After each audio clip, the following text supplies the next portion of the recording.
მოგესალმებით მეგობრებო, შემდეგი ეპიზოდით დაგიბრუნდით და დღეს თემა გვექნება კულინარიული გადაცემები. ესეთი. ვინაიდან მე მაქვს გამოცდილება ამ მიმართულებით და უამრავ ადამიანს აინტერესებს და მეკითხებიან ეს როგორ ვქნათ რეკომენდაციებს და მე ანუ სხვადასხვა კითხვები აქვთ. ეხლა ჩემ აზრს გეტყვით ამ მიმართულებით და გაგიზიარებთ ზოგადად რა ხდება ამ კულინარიულ შოუებში და რას უნდა მიაქციოთ ყურადღება, ვისაც გინდათ რომ კიდევ მიიღოთ თქვათ ან არ მიგიღიათ და ეხლა გინდათ რომ მიიღოთ ამ გადაცემაში მონაწილეობა და მე როგორც ხა ერთ-ერთი შოუს ჟიურიდან დანახულ რაღაცებსაც ოდნავ შევეხები და საინტერესო იქნება თქვენთვის რა. ეხლა პირველი რაც უნდა გაითვალისწინოთ მეგობრებო, ეს არის რომ როდესაც ამას წინათ მანუელი მყავდა, შეფი მანუელი პოდკასტში და მან თქვა ეს გენიალურად რომ აუცილებელი არის რომ მოემზადოს. აუცილებელია მოემზადოს გამომსვლელი კარგად სახში რამდენჯერმე გააკეთოს კერძი და მოვიდეს და მერე გააკეთოს ეს საკონკურსო კერძი რა. იმიტომ რომ ძალიან ხშირად ხდება ისე რომ იქ ადგილზე მოსულან და რაღაცა თავში ქონდათ იდეა და იქ გაუკეთებიათ და არ გამოსვლიათ. იმიტომ რომ დატესტილი არ ქონდა, მიხვდი? ამიტომ პირველი ეს არის მომზადება, რომ შენ მოემზადო სახში რამდენჯერმე გააკეთო ეს კერძი, არ ვიცი, გაასინჯო მეგობრებს და მათი აზრიც მოისმინო ეს საუკეთესო შემთხვევაში და წარს დგე ჟიურის წინაშე ისე რომ შენ დარწმუნებული იყო რომ შენი კერძი კაია და ანუ კითხვის ნიშნები არ გქონდეს შენ თავთან რომ აუ ეს ესე ხო არ ჯობია, ის ისე ხო არ ჯობია. ამიტომ დატესტე რა ვიცი სახში 3-ჯერ, 4-ჯერ, 10-ჯერ გააკეთე და ერთხელ მაინც გააკეთე. ეს ერთი. ან ბევრი არის რომ რაღაცა იცი რა მე ეს კარგად გამომდის და ამას მივიტან. ოკეი, რაც კარგად გამოგდის და იცი რომ გემრიელია ის მიიტანე, მაგრამ ცოტა ხელი შეავლე ესთეტიკას, გაფორმებას და აი ამ მიმართულებით იფიქრე რა. ეს ერთი პირველი ნაწილი, რაც შეეხება აი შესარჩევი ამბავი რო არის რა. ეხლა აქეთან მხრიდან რა ხდება, მინდა აი შეგახედოთ ჟიურის თვალით რა. ვინც არის ის რუსთავი 2-ის პროექტში ვიყავი ჟიურის წევრი, მეორე თუ მესამე სეზონში, ზუსტად სეზონი არ მახსოვს, შეფების ლიგაში და ჩემ გამოცდილებას გაგიზიარებთ ისე რომ რა თქმა უნდა, ობიექტურათაც და სუბიექტურათაც ყველაფერს რა. ეხლა პირველი რასაც აქცევს ჟიურის წევრი ყურადღებას მეგობრები, ეს არის ვინ გააკეთა იმ შემთხვევაში, მაგას არავინ არ აქცევს ყურადღებას, არის თქვენ რა გაცვიათ ან ასე შემდეგ, უყურებს კერძს პირველ რიგში, როცა შესარჩევი არის რა. და აი ამ შესარჩევში ითვალისწინებს რას? პირველ რიგში ვიზუალს, ახლა აი მე ვთქვა და ის ჟიური ვარ და კერძი მომიტანე, ხო, რას უყურებ? ვიზუალურად როგორ გამოიყურება კერძი.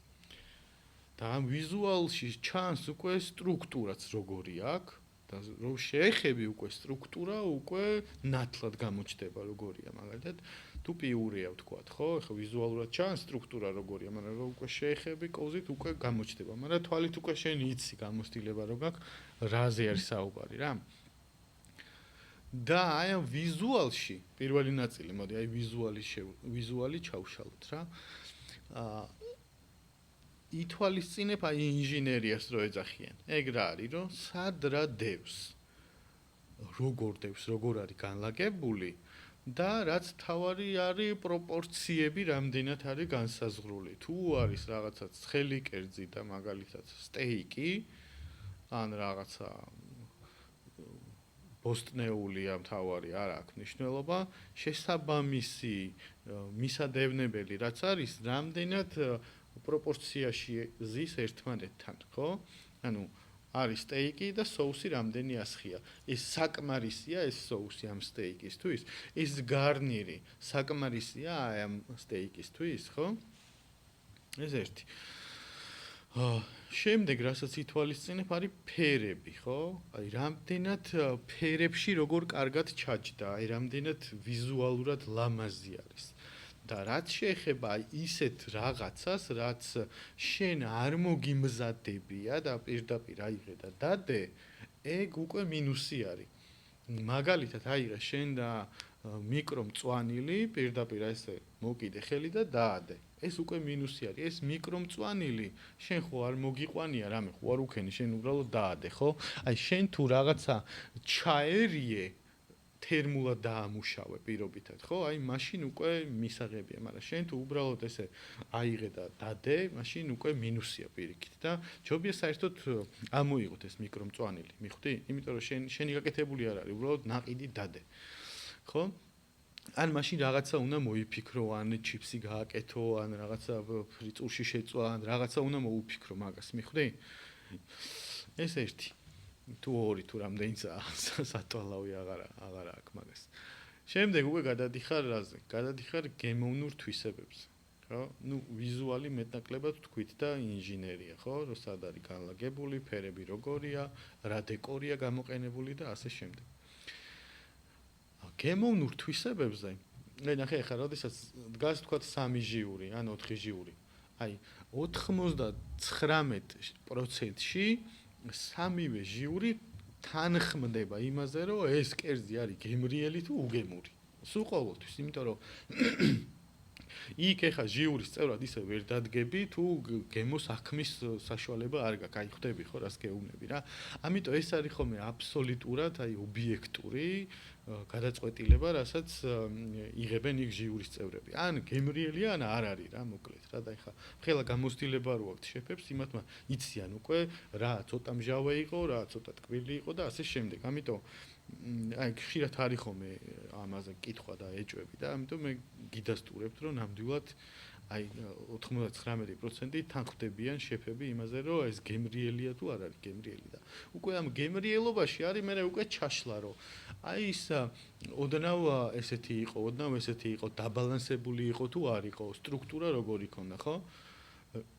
სტრუქტურა, რას ნიშნავს სტრუქტურა, რომ რამდენად კონსისტენცია კარგი არის, соуსის, კერძის, კონკრეტულად მთავარი ინგრედიენტის და თუნდაც ბოსტნეულის, ხო? თუ არის რაღაცა ბოსტნეული, რამდენად ფრეშად გამოიყურება, რამდენად ასე რომ ვთქვათ ცოცხალი არის და არ არის გადახარშული, არ არის მოკლული, ხო? მისი აი ეს გემოვნური თვისებები და აი მაგათი თუ აკეთებ რაღაცა ბოსტნეულს, ხო, ან ბულგარულს, ან რაღაცას უნდა იყოს აი სუბუქად ძალიან ისე რომ თავისი ოდნავ სიგნით სიხრაშუნე კონდეს დარჩენილი. აი ესეთ რაღაცეებსაც აქცევ ყურადღებას და ვაქცევდი მეც, ხო? და რაც შეეხება გემოვნური თვისებების თემას კიდე შეიძლება თქვა რომ ახლა ძალიან მაინც სუბიექტურია რომ ანუ გემოვნებაზე არ დაობენო იძახიან, მაგრამ როცა უკვე შენ იცი რომ ესეთი საერთო შეხედულებით რაღაცა გემრიელია თუ არ არის გემრიელი, აქ უკვე შეთანხმება ხდება აუცილებლად. და შემდეგი თემა, ხო, აი მაგალითად წარსდეგი აი კერძით, რომელიც დამუშავებული გაქვს, სტრუქტურულად კარგია, კონსისტენციები კარგია, ინჟინერია კარგია და გემოვნური თვისებებიც კარგია. შენ კი ბატონო, უკვე გადასული ხარ შემდეგ ეტაპზე, ხო? გილოცავ. მაგრამ ნახე, მანდ არის უკვე სულ პირობითად 10 კონკურსანტი, ხო? მოსული არის 30. შეიძლება ამ 10-დან 11 ან 12 იყოს შენნაირად კარგი. ეხლა რომელი უნდა გადავიდეს? აბა, ეგეც ხო არის, იმიტომ რომ მაინც შეიძლება იყოს ისეთი მომენტი, რომ იცი რა, აი მაგალითად ავიღოთ სახელებით ავიღოთ რა, პირობითად ზურამ უფრო კარგი კერძი გააკეთა, ვიდრე მარიამმა, ხო? რა თქმა უნდა, ზურა გადასულია შემდეგ ტურში. თუ კარგი კერძი იყო და ეს ყველაფერი გაითვალისწინა და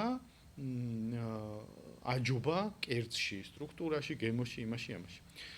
მაგრამ თუ ზურამ იგივე დონის კერძი გააკეთა რაც მარიამმა, აი ერთნაირი იყო რა, მიხვდი? აი 100-დან 60 ქულა იყო ორივე რა, 61, 62, აი ძალიან ახლოს არის რა.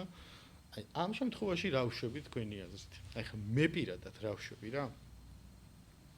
და ამას ვიტყვი გახსtildeად, იმიტომ რომ მე ჩემ თავზე ესე ვაკეთებ, ხა არ ვიცი, მანუელი როგორ აკეთებს ან სხვა ჟიურის წევრები, ხო? მაგრამ მე პირადად იმ შემთხვევაში თუ ორივეს კერძი არის იდენტური, აი ამ შემთხვევაში რაც დასაწყისში ვთქვი, რომ მე თქვენს ჩაცმულობას არ უყურებ მეთქი. აი აქ უკვე მოდის უკვე პიროვნული შეფასებაც დამატებით და ეს მინდა კარგად გაიაზროთ რას გულისხმობ ეხლა რა.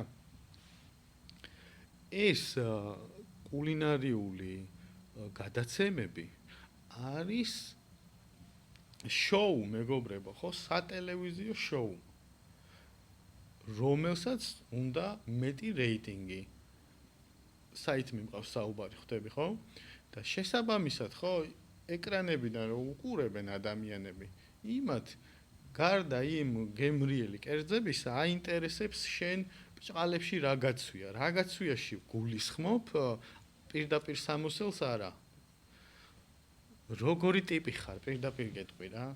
შენ როგორ მოერგები ეკრანს, რამდენად შენ გამოგყვები მე შემდეგ ტურებში და რამდენად საინტერესო იქნები მაყურებლისთვის. და აი ეს გაიაზრეთ რა. რატომ ხა ამას იცი? იმიტომ რომ ძალიან ბევრმა მკითხა რომ აი როგორ მოვიქცე, რა კერძი გავიტანო ის, მაგრამ ეს გაიგეთ რომ ეს არის შოუ და აი ამ შოუს უნდა მოერგო შენნაირი დონის კერძი რო გააკეთოს ზურამ, ხო? მაგრამ ზურა იყოს უფრო ეკრანისთვის კაი ტიპი ბჭყალებში და უფრო იყოს აქტიური და გააზრებული კონდეს რომ ის შოუში არის მოსული და შენ პირობითად მარიამს არ გააზრებული რომ შოუში ხარ მოსული, არ ხარ აქტიური, ხარ ჩაკეტილი ტიპი და უბრალოდ აკეთებ საჭმელს, მე როგორც ჟიურის წევრი უპირატესობას ზურას მივცემ. მიხვდი ხო? რატო? იმიტომ რომ მე ეს ჩემი მოვალეობაა იქიდან გამომდინარე რომ მე მინდა მეტი რეიტინგი დავდო, ხო? პირობითად მეტი რეიტინგი დავდო, უფრო ყურებადი ვიყო მე თვითონ შოუც და ასე შემდეგ, ხო, ჯაჭვია. ამიტომ ეს გაითვალისწინეთ, მეგობრებო, არის რა თქმა უნდა პირველ რიგში არის კერძი, ვიზუალი გემო და მეორე რიგში თუ არის თანაბარი აუცილებლად გავაკეთებ მე პირადად აქცენტს აი ამ ნაწილზე და რადგან ეხა მე გამოცდილება მაქვს ამისი და იქ როდგა ხარ ესე ფიქრობ, ესე იგი მარტო მე არ მგონია ესე ვფიქრობდე და შეიძლება სხვაებიც ესე ფიქრობდნენ და ამიტომ ამ აზრს აქვს აბსოლუტურად ლეგიტიმური უფლება რომ გავაჟღერო და თქვენ მოისმინო და გაითვალისწინოთ. ხო, ეგაა და ეგ ეხა შემდეგ ტურებში არის ხოლმე ვთქვათ სხვადასხვა შეჯიბრებები, სხვადასხვა ჩელენჯები და მანდაც აუცილებელია როგორც კარგად მოამზადო, ისე გაიაზრო რომ ხარ შოუში. და ეს შოუში ყოფნა არ ნიშნავს მაინდა-მაინც იმას რომ შენი ავთენტურობა დაკარგო. ამას არა, პირიქით შენი ავთენტურობა უნდა შეინარჩუნო, მაგრამ გააზრებულად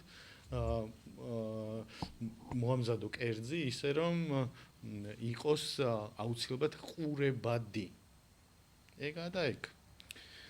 ასეთი მოკლე ინფორმაცია მოგაწოდეთ, თუ რამე კითხვა გექნებათ ამასთან დაკავშირებით, ან თუ მე შემეძლება რომ რაღაცა რეკომენდაცია მოგცეთ ან დაგეხმაროთ, დამიწერეთ კომენტარებში და აუცილებლად თუ თქვენთვის საინტერესო არის ჩემი მოსმენა, გააზიარეთ ჩემი ვიდეო თქვენ სოციალურ ქსელებში, Facebook-ზე, Instagram-ზე, რა ვიცი, X-ზე და ასე შემდეგ რა. თავადროებით.